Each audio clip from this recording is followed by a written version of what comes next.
Social services and the police let Lola James be tortured and killed by Bevan and Sinead James, the Haverfordwest Child Killers.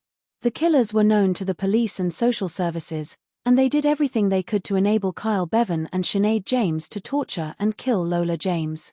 Rather than accept their mistakes, social services and Pembrokeshire County Council have continued to make excuses for causing Lola James prolonged and painful death.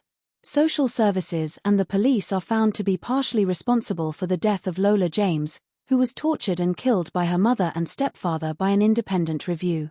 An independent review has revealed many lost opportunities to safeguard a Welsh toddler slaughtered by her stepfather 4 years ago. Claiming she had fallen down the stairs, her mother's boyfriend had violently attacked Lola James, who passed away in July 2020, in her Haverfordwest, Pembrokeshire home. Lola James tortured and killed by mother Sinead James and Bevan. Undated family handout photo issued by Dyfed Police of 2-year-old Lola James, who has died following the arrest of 2 people on suspicion of assault and neglect, police have said. Killing Lola in July last year resulted in a life sentence, not really life, he will be out soon, for 32-year-old Bevan of Haverfordwest, Pembrokeshire. Also of Haverfordwest, her mother, Sinead James, 31, was found guilty of causing and letting the child die and sentenced to only 6 years. The judge believed that Lola's mother was asleep when the small daughter suffered the injuries leading to her death, but that she was aware Bevan had been mistreating Lola yet did nothing to protect her. The Mid and West Wales Safeguarding Children Board's child practice evaluation revealed many shortcomings, including closed reports devoid of meaningful detail, overworked staff members, and skipped visits when they ought to have been taken. According to the paper, Bevan attacked Lola violently on the evening of July 16, 2020, and continued doing so into the morning. The mother had claimed on the phone to 999 that Lola had fallen, but the ambulance personnel expressed concerns about the injuries not matching their accident. Lola James arrived at the nearby hospital and was subsequently declared brain dead. Police had known Bevan since at least March 2019 for domestic problems involving his mother, who reported to the court he had an anger problem.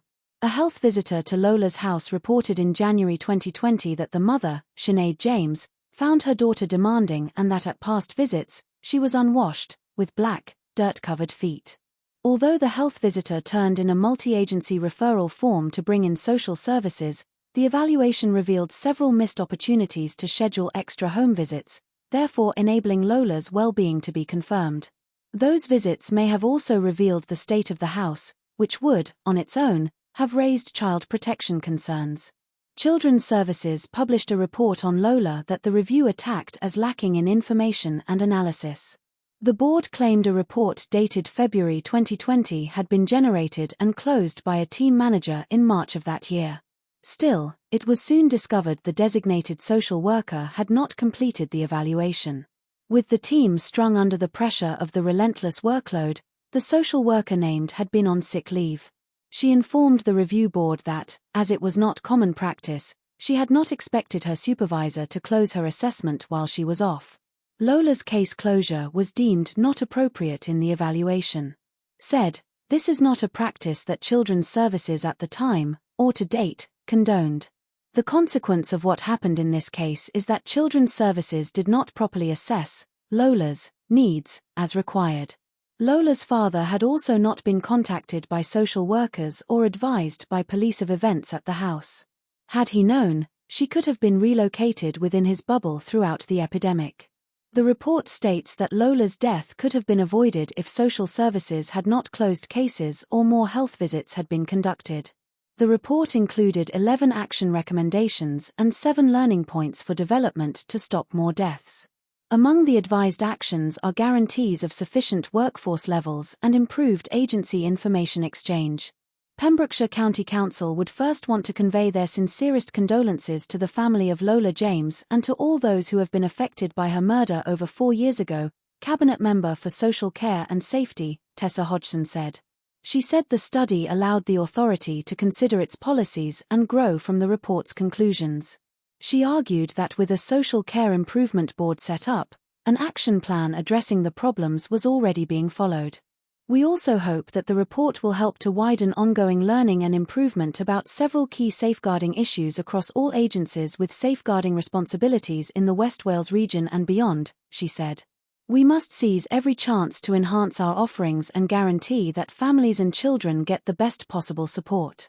All agencies involved in this report wish to convey their sincere condolences to the child's family and to all those who have been affected by the murder of a child in such terrible circumstances, said a joint statement on behalf of Pembrokeshire County Council, Hywel Dda University Health Board, and Dyfed Powys Police.